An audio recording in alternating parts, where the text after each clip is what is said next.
Recently, I've been testing two different sleep trackers that claim to read your brain activity. One tracks from my ears and it costs about $300, but this one tracks from my forehead and it costs $475. And after weeks of wearing both, I've learned something important. More sensors actually do matter when it comes to tracking your brainwaves. One of these has 14 sensors and the other has 6. But even more important, it's actually about giving you data that you can actually understand and use to improve your sleep. So this is the Muse S Athena. It's a sleep tracking headband, and it's fundamentally different from most sleep trackers on the market. Most sleep trackers, like my Oura Ring or my Garmin smartwatch, they track your sleep through movement, your heart rate, maybe your blood oxygen levels. So they're using all that data to make educated guesses about what sleep stage you're in based on how much you're moving and how your body is responding. These newer sleep trackers claim to read your actual brain activity. So they're using EEG technology, which is the same thing that hospitals use in sleep studies, to measure the electrical signals that your brain produces while you're sleeping. So I just finished reviewing the NextSense earbuds, which claim to do the same brain tracking thing, but from your ears instead of your forehead. So if you want the full breakdown of the NextSense earbuds and how ear-based technology works, then check out that video. I'll leave a link in the description below. But today, we're going to be focusing on the Muse S Athena. We'll talk about what it does, how it actually works, and whether brain-based sleep tracking is worth almost $500. So first of all, let me explain what this thing is actually doing while you sleep. The Muse S Athena has 14 sensors. They're built into the headband and they track two things.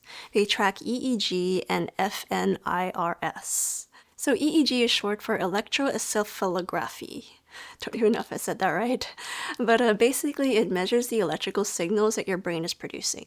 So every time neurons in your brain communicate with each other, they create these tiny electrical pulses. And so the sensors in this device are supposedly picking up on those pulses. So this tells the device what sleep stage you're in. So it can determine if you're in deep sleep, REM sleep, light sleep, or if you're awake. Hospitals use this exact same technology in their sleep studies. The other term here, FNIRS, is functional near-infrared spectroscopy. So basically, it's shining an infrared light onto your forehead, and it measures how much light bounces back. And that tells it about blood flow in your brain. So more blood flow means more activity in that area. Now, both the Athena and the NextSense use EEG to track sleep stages. So that's the key technology that they're using for brain-based sleep tracking. The key differences between the two, number one, is where they're reading it from, and also how many sensors they're using. NextSense has 6 sensors, and it reads your brain activity from your ear canal, while Athena has 14 sensors, and it's reading it from your forehead. So reading EEG from your ears is a newer technology. It's less invasive, but the signal can be a bit weaker because it's further from your brain. Reading from your forehead is the more traditional approach, which is similar to what sleep labs do. And this is where the Muse really pulls ahead and separates itself from the NextSense in terms of what you actually get. So how this works, both of these, number one, if you were to use the NextSense, you basically just put them in your ears, you turn them on, then you go to sleep. If you use the Athena, you put it on your head like this. You might have to pull your hair out of the way. You got to make sure that it has full contact with your skin.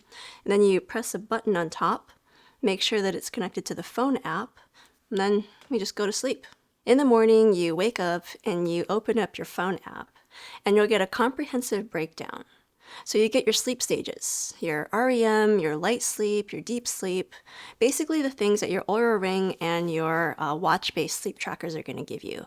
This is actually something that NextSense does not give you, at least not yet. I do think NextSense, like they're developing their app, so at some point they can give you your sleep stages, but when I'm testing it out in February 2026, that's not really the case. NextSense really focuses on slow waves, so it shows you brain activity, but it doesn't give you traditional sleep stages. The Muse also collects heart rate data throughout the night. NextSense doesn't track that at all. And then there's this, your brainwave power bands. So in the Muse app, I can see my delta, theta, alpha, beta, and gamma brain waves. So these are different frequencies that your brain operates at different states. Now, I'll be transparent. I'm still learning exactly what all of these mean in terms of practical application. And I do think the app could do a better job of explaining some of the context, but visually it's really cool to see proof that you're actually tracking your brain activity in real time. And here's something that NextSense doesn't have at all. Muse has an AI assistant called Enzo that summarizes your sleep data, and it lets you ask questions about it. So instead of just staring at your sleep metrics and charts, Enzo tells me things like, your REM sleep was quite strong at 2 hours and 27 minutes, supporting mental and emotional recovery, blah, blah, blah. That context is huge. Because if I'm looking at my data and I'm like, why was my deep sleep so low last night? I can literally ask Enzo, and it gives me insights based on my patterns. So that makes the data way more accessible than just staring at numbers and trying to figure all of that out on my own. Now, understanding your sleep data is one thing, but Muse also has features that are designed to actively improve your sleep quality while you're sleeping. They call these digital sleeping pills. And before you think that it sounds gimmicky, let me explain what they actually do. The headband is constantly monitoring your brain waves, and it uses that data to adjust what's happening in the moment to help you fall asleep and also stay asleep. There are two different types of these digital sleeping pills. The first is called Sleep Assist, which helps you fall asleep initially, and it helps you get back to sleep if you wake up during the night. You can choose from sleep stories, ambient soundscapes, or guided meditations, whatever works best for you. And here's the really cool part. As your brain starts transitioning into sleep, the audio automatically fades out. So it's responding to your actual brain activity, not just playing on a timer. And if you wake up in the middle of the night, it detects that too, and it gently brings the audio back to help you fall asleep. The second type of digital sleeping pill is called Deep Sleep Boost, and this is actually brand new as of February 2026. This one works during your deep sleep stages. When your headband detects that you're in deep sleep, it plays subtle, carefully timed sounds like pink noise, and that is designed to help you stay in that deep sleep state longer. If it detects any disruptions or instability, it automatically pauses so it's not disturbing you. I actually tried the Deep Sleep Boost feature when I was dealing with jet lag after coming home from abroad, and I noticed it really helped me stay in deep sleep overnight. In fact, I genuinely felt energized and refreshed after my first night back at home, which has never happened to me before when I'm dealing with jet lag. Now, the idea behind all of this is that it's not just tracking what's happening, it's actively working to improve your sleep quality in real time based on what your brain is doing. That's a fundamentally different approach than any other sleep tracker that I've used. But one thing to note is that you'll have to use your own earbuds to hear the soundscapes and meditations because they play from the app on your phone, not via the headband itself. But here's something I didn't expect when I got this device. It's not just for helping you sleep. Muse has this entire brain training section that is full of guided meditations that are designed to help you achieve specific goals, like focus, calm, de-stressing, energy. There are programs for all of it.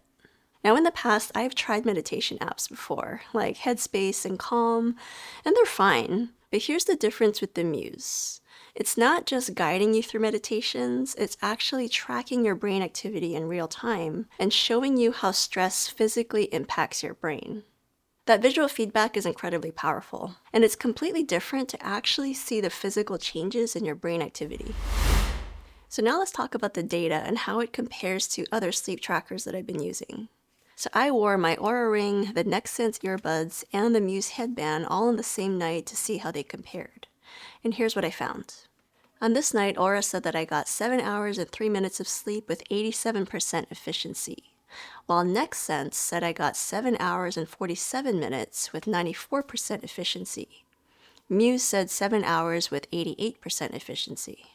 The interesting thing here is that Muse and Oura are almost identical on efficiency, 87% versus 88%. And their heart rate data also matched almost exactly. Both showed my lowest heart rate at 59 BPM. But now let's talk about actually living with these devices because comfort matters when you're wearing something every single night for 6 to 8 hours a night. Now, the Next Sense earbuds, they sit in your ears all night and they work, but to be perfectly honest, they're not super comfortable for side sleepers. I found myself aware of them pressing against my pillow throughout the night. And after a week of testing both, I really was not looking forward to putting these in my ears. On the other hand, the Athena is just a soft fabric headband. So if I'm sleeping on my side, I genuinely forget that I'm wearing it most nights. I did have one initial concern when I started testing this because the sensors need to stay positioned correctly on your forehead to get accurate readings. And I wondered if shifting around during the night was going to be an issue. But actually, it hasn't. It's still been collecting my data pretty accurately as far as I can tell. But with that said, I'm a pretty still sleeper. If you toss and turn constantly or move around a lot at night, this might shift around on you. So that's something to consider based on how you sleep. So let me break down who should actually consider buying this. The Athena makes sense if you have an intense schedule and you need to optimize both your sleep and your mental performance during the day. If you wake up early in the morning, chase kids around, work all day, then the sleep tracking really helps you understand recovery, and daytime meditations can also help you manage stress and maintain focus throughout long days of work and family time. You might also want to consider the Athena if you want brain-based sleep tracking with comprehensive, understandable data. You're getting your sleep stages, your heart rate, your brainwave power bands, your slow wave intensity scores, and an AI assistant to help you interpret it all. That is significantly more than what other brain tracking devices like Next Sense are offering, and it's presented in a way that actually makes sense. On the other hand, the Athena may not be for you if you're a super restless sleeper who tosses and turns constantly. I can't guarantee that this will stay positioned correctly for you all night. Also, if you're not willing to wear something on your head to sleep, this may not be for you either. I admit that it felt a little weird at first, but now I actually look forward to wearing it to sleep at night. Also, if you're perfectly happy with using your smartwatch or your ring for basic sleep insights and you have no interest in meditation or brain training, you also might want to skip it. And if you're not trying to optimize at a granular level and you don't care about daytime functionality, this probably isn't necessary either. It's also $475. That's a pretty significant investment that might be financially out of reach for some people.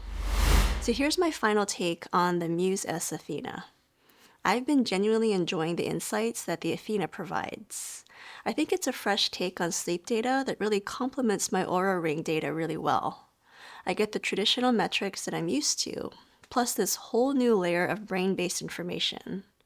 But what really sets it apart is not just passive tracking, it's active improvement.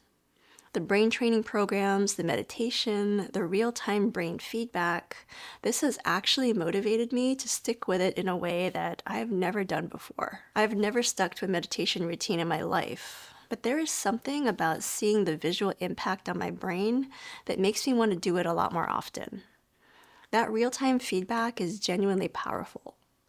So if you're serious about optimizing your sleep and your mental performance, and you want something comprehensive that you'll actually stick with, this is worth considering.